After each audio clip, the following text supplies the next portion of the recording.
So you talked about advertising and social media and connecting it to the control of independent thinking.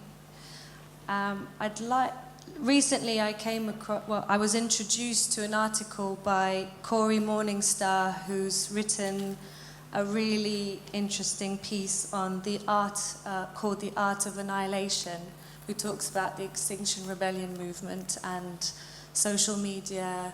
And I'm interested in a comment from you on her work, and talking a little bit about developing that point on how we stay awake and aware of the powers that are trying to control civil disobedience itself, and the people who are writing the policies that are trying to cash in on green consumerism. Thank you. Well, Cory Morningstar made some interesting points. Unfortunately, she mixed them with these outrageous and false conspiracy theories about Gretta Thunberg, claiming that she was basically a puppet being controlled by adults who had created her. And, I mean, there have been a load of horrible smears against this Swedish schoolgirl made by adults, and I have to say that Cory Morningstar's were some of the worst. Now, you know, that's a real shame, because some of the things she was saying were worth hearing. But why adults feel this urge to try to tear down this 16-year-old with Asperger's just defeats me. It's extraordinary. It's in The Spectator, it's in Spike magazine, it's in The Telegraph, it's all over the place. People just ripping into her, coming up with these appalling conspiracy theories, which, you know, Greta herself has had to respond to, and says, well, you know, basically they're just completely made up. You know, because how could a 15-year-old possibly have been thinking for herself? There must have been some dark forces manipulating her. There must have been all these dodgy adults sort of turning her into their tool.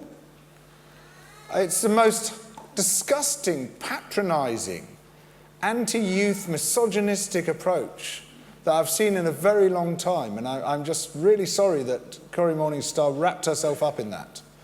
However, there are some very important points about the commodification of dissent, and about the way in which almost anything can be captured if we're not super careful about that. We have to be on our guard. I mean, a classic example was the Pepsi advert with, what was her name? One of the Kardashian clan. Kim? No, not Kim Kardashian. One of the other ones. What was that? Kylie Jenner. Yes, thank you, Kylie Jenner. Sort of crossing police lines with her can of Pepsi.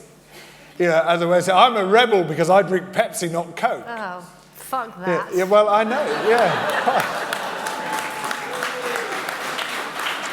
And so, you know, they're always on the sniff, the advertisers. They're always sniffing around the social trends. You know, I was talking about people, our social mind being attuned to change. Well, you know, the advertisers, they want to be in there first. And they want to capture the zeitgeist, or the scheitgeist, as it now gets called, and get the sort of in on that social moment before it's widely adopted, so that they can commodify and commercialize it. And of course, we have to resist that.